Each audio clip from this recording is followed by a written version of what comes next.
बिस्मिल्लाहिर्रहमानिर्रहीम। अस्सलाम वालेकुम नाज़रीन, आप मेरा यूट्यूब चैनल देख रहे हैं। मैं इमरान खान हूँ। मैंने आपसे पिछले वीलॉग में कहा था कि नेपाल की इम्पोर्टेंस बहुत ज़्यादा बढ़ गई है चाइना और इंडिया के दरमियान जो तनाव है उसकी वजह से। चाइनीज़ फ़ौजी इस वक्त ना सिर्फ उन इलाकों तक आए हैं, गालवान वैली तक, जिनको वो अपना हिस्सा क्लेम करते थे, बल्कि इंडियन कुछ दिफाई तज्ज़ियाकारों और दिफाई सहाफ़ियों के मुताबिक, जो डिफेंस की कवरेज करते हैं, उनके मुताबिक उन्होंने उस एरिया को भी क्रॉस कर लिया है जिसको वो क्लेम करते थे। तो इस वक्त नेपाल की अहमियत बहुत ज़्यादा बढ़ गई है। वैसे तो ये बहुत छोटा सा मुल्क है, लेकिन इंडिया के लिए ये हमेशा से बड़ा अहम है। इंडिया के साथ नेपाल के ताल्लुकात बड़े ज़बरदस्त थे, बड़े शानदार थे, हमेशा से बेहतरीन थे। लेकिन 1990 में यहाँ पे बादशाहत ख़त्म हो गई और बादशाहत के ख़ात्मे के बाद यहाँ पे जमहूरियत आ गई। जमहूरी हुकूमतों के साथ इंडिया की जो गवर्नमेंट है वो बड़े अच्छे ताल्लुकात जैसे माजी में रखती रही है, वो रखने में इतनी कामयाब नहीं हुई। इंडिया और नेपाल में तनाज़े की सबसे बड़ी जो वजह है वो एक इलाका है जो मुतनाज़ है। अब उसके तीन बहुत मशहूर उसके नाम है, एक काला पानी है, एक लीपू लेक है और तीसरा जो है लिम्पियाधुरा। ये तीन इलाके जो हैं इस पर अभी इंडिया का कब्जा है, लेकिन नेपाल कहता है कि ये हमारे इलाके हैं, इनको छोड़ा जाए। थोड़े दिन पहले ये जलती पर जो तेल का काम किया, इस वक्त जो रिसेंटली हुआ है वो ये हुआ कि 8 मई 2020 को एक रोड की तामीर का इफ्तिताह किया है राजनाथ सिंह ने, जो भारत के वजीर दिफा है। उनके इस इफ्तिताह के ऊपर नेपाल के अंदर बड़े ठीक ठाक एहतजाज शुरू हो गए। 11 मई को एहतजाज हुआ, 12 मई को एहतजाज हुआ, 15 मई को बहुत ज़्यादा एहतजाज हुआ और उस एहतजाज की बहुत बड़े पैमाने पे कवरेज भी हुई और पूरी दुनिया में वो एहतजाज रिपोर्ट हुआ। तो भारत ने नेपाल को बजाय ये कहने के कि हम आपके साथ ये बातें तय कर लेते हैं, उन्होंने नेपाल को साफ जवाब ये दिया कि ये भारत का इलाका है, बेशक आपकी सरहद के पास है और ये कोई मुतनाज़ इलाका नहीं है, हमने यहाँ से ये सड़क बनानी है तो हम ये बना रहे हैं, तो आप एतराज़ करने वाले कौन होते हैं। नेपाल ने हालांकि मुतालबा सिर्फ इतना किया था कि ये मुतनाज़ इलाका है, अगर आप यहाँ पे सड़क बनाना चाहते हैं तो आप हमारे साथ मशवरा कर लेते और हमारे साथ मुशावरत करके बना लेते, हमें एतमाद में लेते। ऐसे ही मुतनाज़ इलाके पर आगे सड़क बनाना जो है वो गलत है। अब ये सड़क जा कहाँ रही है, मैं इसके ऊपर आऊँगा कि ये सड़क एक्चुअली इतनी इंपॉर्टेंट क्यों है नेपाल के लिए, भारत के लिए, चीन के लिए। लेकिन पहले मैं आपको थोड़ा सा ये बताऊं कि 2015 में नेपाल ने अपना नया आइन बनाया था। उस आइन पे भारत को बहुत सारे एतराज़ थे, क्योंकि भारत के आसपास सिर्फ ये एक मुल्क है जिसकी बाउंड्री भारत के साथ लगती है और वो मुल्क एक हिंदू मुल्क है, वो ये नेपाल है। ये हिंदुओं का मुल्क है, अक्सरियत यहाँ पे हिंदुओं की है। तो भारत ने उनके नए कॉन्स्टिट्यूशन पे या आइन के ऊपर एतराज़ किया और उन्हें कहा कि उसके अंदर तब्दीलियां करें। तो नेपाल ने कहा जी ये हमारे अंदरूनी मामले के अंदर मुदाखलत है, हम इसको बर्दाश्त नहीं करेंगे, और इस बात को लेकर दोनों मुल्कों में तनाव पैदा हो गया। इसी बीच में जो है वो नेपाल में एक ज़लज़ला भी आया था और उस ज़लज़ले में भारत ने नेपाल की काफ़ी मदद भी की थी। लेकिन जब ये आइन आ गया तो इसके ऊपर भारत में और नेपाल के अंदर एक कशीदा सूरत हाल 2015 में पैदा हो गई।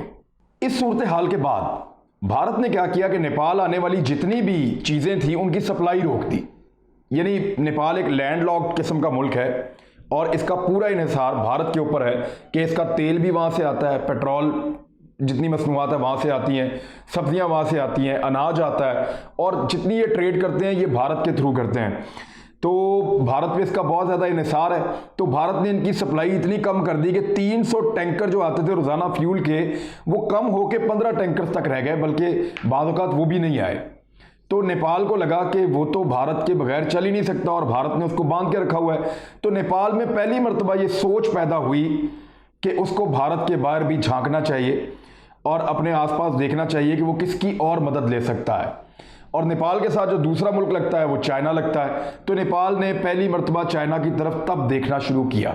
अब ये उस वक्त नेपालियों के दिमाग में ये चीज़ आ गई थी कि भारत हमारा खैरख्वाह नहीं है, वो हमें ब्लैकमेल कर सकता है रास्ता बंद करके। तो फिर नेपालियों ने इस मुतालबे के ऊपर जोर दिया कि जो हमारे 3 इलाके हैं वो आप हमें वापस कर दें। लेकिन इंडिया कहता है वो हमारे इलाके हैं और हम वहाँ पे, हमारी फौज बैठी हुई है, वहाँ पे इंडिया के कैंप्स हैं। अब इन इलाकों को अगर आप गौर से देखें तो मैं थोड़ा सा आपको एक मैप दिखाता हूँ, आपको समझ आ जाएगी और किसी आम से आदमी को भी पता चल जाएगा कि ये इलाका नेपाल का है या इंडिया का है।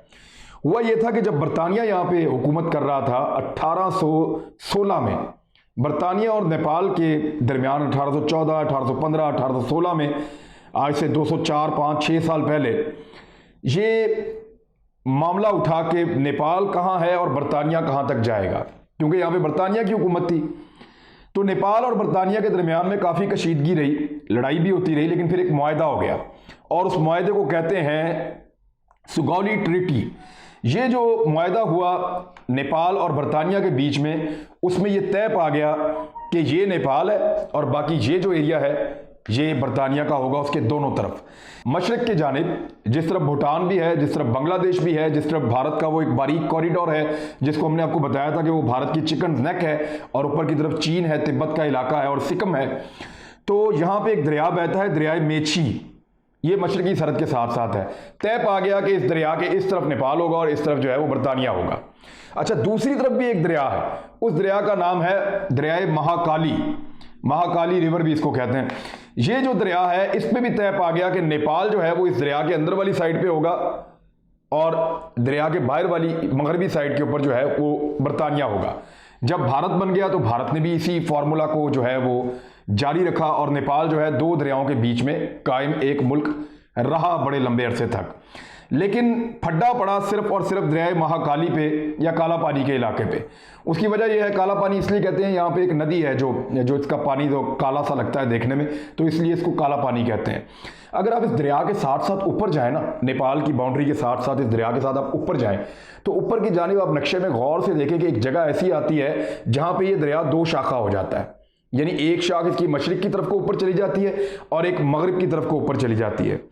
तो ये जो दरिया दो शाखा हो जाता है, ऐसे करके बरतानिया ने असूली तौर पे ये तय किया था अपने दौर में, और 1827 का जो नक्शा है, उसमें जो दरिया की लेफ्ट साइड वाली जो एक शाख जा रही है, जो मोटी शाख है, उसको बाउंड्री बनाया गया था उस नक्शे में, और उसके अंदर वाले सारे इलाके नेपाल का हिस्सा थे। अब ये जो इलाके, जो लिम्पियाधुरा है, जो लिपू लेक है और जो काला पानी है, ये सारे उसके अंदर आते हैं। लेकिन भारत ने बाद में क्या किया कि जो वो बारीक वाला एक पतला दरिया चल रहा था, या एक पतली नदी आ रही थी दो शाखा बनने से पहले, उसको अपनी बाउंड्री बना दिया और कहा कि नेपाल इससे उधर है। तो ये जो बीच का एक 300 मुरब्बा किलोमीटर का इलाका है, जिसके 3 एरियाज का मैं आपको नाम बता रहा हूं, ये वो मुतनाज़ इलाका बन गया तब से लेके अब तक। भारत ने इसके ऊपर एक सर्वे भी करवाया था और नेपाल की बात दुरुस्त साबित हो रही थी, लेकिन भारत ने यहाँ से अपनी फौज उठाने से इनकार कर दिया, जिस पे 2015 में नाराज़गी हुई। उसके बाद कॉन्स्टिट्यूशन आया, बात मजीद बिगड़ गई। तो नेपाल के साथ फिर भारत के ताल्लुकात जब खराब हुए तो नेपाल ने फिर चीन की तरफ देखना शुरू किया। चीन की तरफ जब नेपाल ने देखा तो 2019 में चाइनीज सदर नेपाल में आए और उन्होंने $500 मिलियन की एक ग्रांट जारी की नेपाल की माली मावनत के लिए। और उसके अलावा उन्होंने 2015 के ज़लज़ले में भी बहुत मदद की, और इसके अलावा उन्होंने इनके साथ कुछ मुआहदे किए, जिसमें तजारत के ऊपर मुआहदे किए, तालीम के ऊपर किए, सियाहत के ऊपर किए, सिक्योरिटी के ऊपर किए, बॉर्डर मैनेजमेंट के ऊपर किए, मवासलात, रोड्स की तामीर, और रेलवे का एक बहुत बड़ा मुआहदा है जो किया है। नेपाल से लेकर तिब्बत तक एक रेलवे लाइन बिछाई जाएगी और वो बहुत फ़ायदा होगा नेपाल को उसका। तो ये सारे मुआहदे उन्होंने किए जो बहुत बड़े बड़े मुआहदे थे, 20 मुआहदे वो करके गए। तो नेपाल के साथ चीन के ताल्लुकात अच्छे हो गए और इंडिया के ताल्लुकात जो हैं वो बिगड़ गए। खास तौर पे तब बिगड़े जब बगैर पूछे उनसे एक रोड जो है वो अब बनानी शुरू कर दी है, लिपू लेक रोड बनानी शुरू कर दी है इंडिया ने, और इसका आगाज़ कर दिया, इफ्तिताह कर दिया 8 मई को, इसी महीने, ये पिछले महीने में 8 मई को राजनाथ ने, वजीर दिफा जो हैं उन्होंने, और उसके बाद जो एहतजाज की सूरत हाल है। इंडियन आर्मी चीफ ने यह कहा है कि हमें पता है कि नेपाल की जो एहतजाज कर रहा है इसके पीछे किसका हाथ है, और ये सब लोग अब इंडिया में ये कह रहे हैं कि जो नेपाल है वो चीन के हाथों में खेल रहा है। नेपाल के ऊपर ये एलिगेशंस लगाए जा रहे हैं। नेपाल अपनी ज़मीन मांग रहा है, और वो ज़मीन क्यों मांग रहा है इसको समझिए। ये जो लिपुलेक पास है और ये जो काला पानी का इलाका है, यहाँ से ऊपर एक रास्ता निकलता है, जो रास्ता जाता है तिब्बत में, और तिब्बत से आगे वो रास्ता एक बड़ी ख़ास जगह पे पहुँचता है जो दुनिया भर के हिंदुओं के लिए बहुत ख़ास है। आपने सुना होगा, फिल्मों में भी देखा होगा कि तीर्थ यात्रा पे जाते हैं हिंदू। ये जो तीर्थ यात्रा पे जाते हैं ये इंडिया से निकल के पहुंचते हैं नेपाल में, और नेपाल से फिर ये पहुंचते हैं तिब्बत में, और तिब्बत में खासा लंबा ट्रेवल करने के बाद कैलाश मानसरोवर का एक इलाका है जहां पे ये तीर्थ की यात्रा पे जाते हैं। वह मानसरोवर एक लेक है, उसके अंदर जाके ये नहाते हैं। ये कहते हैं जी इनका जो अकीदा है हिंदुओं का वो ये है कि शिव और पार्वती जो है वो हर चांदनी रात में रोज़ाना वो 2 बजे से लेकर 4 बजे तक बहुत ठंडा ये यख किस्म का पानी है और उसमें आके रात को 2 से 4 बजे तक वो स्नान करते हैं, नहाते हैं। और चांदनी रात में हिंदू कहते हैं हमें वो नज़र भी आते हैं, हम वहाँ पे जाते हैं। तो दुनिया भर के हिंदुओं का ये एक बहुत बड़ा वो कहते हैं दुनिया भर से जो हिंदू हैं उनको ज़िंदगी में एक दफ़ा ये यात्रा ज़रूर करनी होती है। तो ये यात्रा उनको वो जाके तिब्बत में मिलती है, इसीलिए इंडिया चाहता है कि तिब्बत जो है वो एक आज़ाद मुल्क बन जाए। और तिब्बत के जो दलाई लामा हैं उनको इंडिया में अपने पास उन्होंने इसलिए रखा हुआ है और अमेरिका को भी मजबूर करते रहते हैं, वहाँ लॉबिंग करते हैं कि तिब्बत को आज़ाद मुल्क करार दिया जाए ताकि चाइना से हट के इंडिया वहाँ पे जाए और जाकर वहाँ पे अपनी जो उनका एक प्रस्तिश है, जो इनकी एक पूजा है, वो वहाँ पे वो जाके यात्रा कर सके। अब ये कैलाश पर्वत तक जाते हैं जो तकरीबन 6714 मीटर ऊंचा है, तो उसके नीचे तक ये पहुँचते हैं और वहाँ जाके अपना ये पूजा पाठ करते हैं हिंदू पूरी दुनिया से जाके।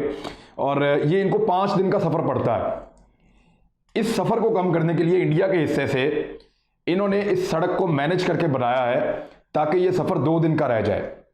अब इसकी बहुत ज़्यादा अहमियत है क्योंकि बहुत बड़ी तादाद में यात्री जाते हैं और ये तजारत के लिए भी एक रूट होगा। और चाइना के साथ इंडिया ने तय भी किया था माजी में कि हम यहाँ से तजारत किया करेंगे।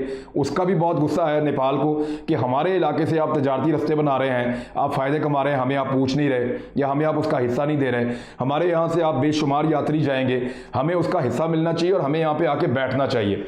तो नेपाल जो है वो इसलिए इस ज़मीन को लेकर और इस जगह को लेकर बहुत ज़्यादा उसकी अहमियत को समझता है। और एक बात मैं आपको याद दिलाऊं कि इस जगह पे जब चाइना की और इंडिया की 1962 में लड़ाई हुई थी तो 60 की दहाई में जब इंडिया ने इस जगह पे फौजी कैंप बनाने का फैसला किया तो बाकायदा नेपाल की जो बादशाह थी उनसे जाके इजाज़तनामा तलब किया, उन्होंने इजाज़त दी। तो 60 की दहाई में इंडिया ने अपने कैंप्स यहाँ पे बनाए थे इजाज़त लेने के बाद। तो ये चीज़ भी साबित करती है कि ये जगह जो है ये नेपालियों की है, लेकिन इंडिया ने उस पर कब्जा किया हुआ है। अब तंग आकर आखिरकार क्योंकि उनके आर्मी चीफ का भी स्टेटमेंट आ गया, वजारत जो उनकी खारजा है उसका भी स्टेटमेंट आ गया, तो फिर जो केपी शर्मा है वजीर आजम नेपाल के, उन्होंने एक नक्शा जारी कर दिया है बिल्कुल नया, और ये नेपाल का नया नक्शा है। और इस नक्शे के मुताबिक नेपाल ने इन 3 इलाकों को यानी दरिया की जो मोटी वाली शाख है उसके दाएं जानिब वाले तमाम इलाकों को नेपाल का हिस्सा बता दिया है। और उन्होंने ये क्लेम किया है कि ये नेपाल का है और नेपाल से कोई नहीं छीन सकता, हमें कुछ भी करना पड़ा हम अपना ये इलाका आपसे वापस लेंगे। अब इस इलाके की अहमियत आपको पता चल गई है, उनके मज़हब के लिहाज से भी बहुत अहमियत है, रिलीजन के लिहाज से, फिर ट्रैवल के लिहाज से, फिर तजारत के लिहाज से, फिर दिफाई लिहाज से ये इलाका बहुत ज़्यादा अहमियत का हामिल है। अब चाइना के और ताल्लुकात जो हैं वो बहुत अच्छे हो रहे हैं नेपाल के साथ। नेपाल चाइना को क्या ऑफ़र कर सकता है? जो सड़कें बन रही हैं नेपाल और इंडिया के बॉर्डर के साथ साथ उनमें एक दरचोला टिंकर रोड भी है और ये रोड इंडियन बॉर्डर के साथ साथ चलती है और ये रोड वहाँ करीब तक पहुँचती है जहाँ पे इंडिया की चिकन नेक है। अब ये जो सड़कें हैं जो यहाँ पे नई बन रही हैं और चाइना इसमें इन्वेस्ट कर रहा है, इसमें तकरीबन 50% काम हो गया है, कुछ काम रहता है बल्कि 40% हुआ है, ज़्यादा काम अभी रहता है। तो इस रोड पे चाइना भी इन्वेस्टमेंट कर रहा है और वो चीन को लेकर चली जाएगी ये रोड उसके साजो सामान समेत इंडिया की चिकन नेक तक। तो फिर इंडिया के लिए हालात बहुत मुश्किल हो जाएंगे और चीन की मुश्किलात जो हैं वो बहुत कम हो जाएंगी इंडिया को दबाने में, इस इलाके को रोकने में, इंडिया की सप्लाई को काटने में और ऊपर से अपने वो एरिया जिनको चीन क्लेम करता है बड़े आराम से हासिल करने में उसको कामयाबी हासिल हो जाएगी अगर वो इस कॉरिडोर को बंद करता है। तो ये तो बड़ी आसान सी चीज़ है कि आप अगर नेपाल चीन के साथ खड़ा हो जाए तो फिर चीन के लिए कोई मसला नहीं है भारत को नाकों चने चबवाने में। भारत की हुकूमत अब पूरी कोशिश कर रही है कि किसी तरह नेपाल के साथ ताल्लुकात जो हैं उनको नॉर्मलाइज किया जाए, लेकिन मोदी के दौर में क्योंकि उनकी बड़ी स्टिफ और बड़ी सख्त पॉलिसी है नेपाल के ऊपर, क्योंकि वो बहुत ज़्यादा तनकीद कर चुके हैं, नेपाल के इंटरनल मामलात में बहुत ज़्यादा मुदाखलत कर चुके हैं। नेपाल की उन्होंने सप्लाई भी बंद की 2015 में, उनके आइन के अंदर भी वो कीड़े निकालते हैं, उनकी खुद मुख्तारी को भी छेड़ते हैं, उनके इलाकों पे भी कब्जे किए हुए हैं। तो नेपाल में एक ट्रेंड बना हुआ है go back India, India go back, वापस जाओ। तो इंडिया को अब नेपाली पसंद नहीं कर रहे और चाइना को वो गले लगा रहे हैं। ये चीज़ इंडिया के लिए इंतहाई दर्दनाक और इंतहाई मुश्किल में डालने वाली है, क्योंकि इसके बगैर, नेपाल के बगैर इंडिया का डिफेंस इस स्पेसिफिक एरिया का आधा रह जाता है। बाकी आधा काम जो है वो तो चाइनीज़ फौजी पहले ही कर चुके हैं, एक गोली चलाए बगैर। तो ये नेपाल की इम्पॉर्टेंस है, और नेपाल के साथ ये वो ताल्लुक़ है इंडिया का और चीन का। मैंने सारी सिचुएशन आपके सामने रख दी है कि एक्चुअली वहाँ पे हो क्या रहा है, और इस वक्त सबकी नज़रें नेपाल के ऊपर क्यों हैं। लेकिन एक बात याद रखिएगा कि ज़लज़ले में जब ताइवान ने नेपाल को मदद की ऑफ़र की तो उन्होंने उसको ठुकरा दिया था, और वो सिर्फ इसलिए ठुकराया था कि वो चीन को नाराज़ नहीं करना चाहते थे। तो नेपाल ने वो जो इंडिया ने उनकी सप्लाई बंद की थी, उसके बाद से ये तय कर लिया है कि इंडिया जब चाहे उनकी सप्लाई बंद करके उनको मजबूर कर सकता है, उनको घुटनों पे ला सकता है। लिहाजा उनको एक और दोस्त ढूंढना पड़ेगा, और उनके पास जो वाहिद ऑप्शन बचा है वो है चाइना।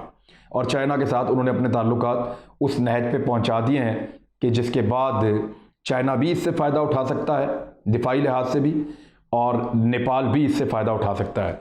तो ये वो सिचुएशन है जिसमें नेपाल इस वक्त मरकज़ निगाह है। हमने ये रिसर्च की, आप तक पहुंचा दी। मेरी टीम की हौसला अफजाई के लिए आप मेरे चैनल को लाइक करें, सब्सक्राइब करें, इसको दोस्तों के साथ शेयर करें और बेल आइकन को भी दबाएं। अपना ख्याल रखिएगा। अल्लाह हाफ़िज़।